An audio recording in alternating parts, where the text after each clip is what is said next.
This old guy DIY video has to do with repurposing some parts of a 30-year-old box spring rather than just taking it to the dump.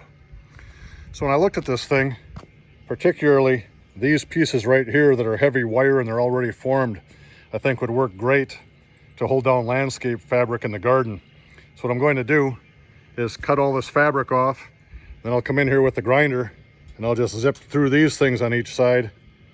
I'll end up with a whole bunch of U-shaped pins that can be used to hold landscape fabric into the ground so it doesn't blow away. This is what it looks like with the fabric cut off. Now we'll go get the grinder and just start zipping down through here. In about 7 minutes, I'll have about 60 pins.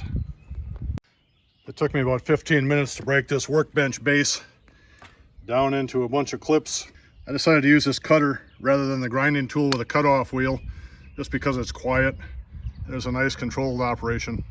So when it comes to removing these little guys, I just pull it a little bit so the staple's loose. And you pull them out.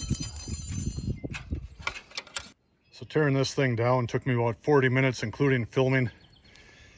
And I ended up with 112 stakes that I will now use to hold down landscape fabric.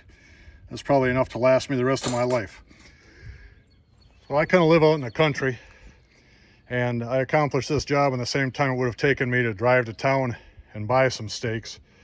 So I'll call it a net zero. So either way, I was going to invest 40 minutes. In this case, I just broke down something that otherwise would have gone to the landfill. I'll grab the saw, cut that into smaller chunks, and we'll move on with life. When I looked at this box frame as I was going to dispose of it, I saw those things. I thought that's exactly what I was going to make out of some heavy fencing wire. So I'll just take a shortcut and reuse this thing. And it looks like it's going to work out well. So I hope you enjoyed this video. If you haven't subscribed, please do. Thank you for watching, and I hope you have a great day. If you've seen some of my other videos and you ask yourself, Self, did he actually get through working with something sharp without bleeding?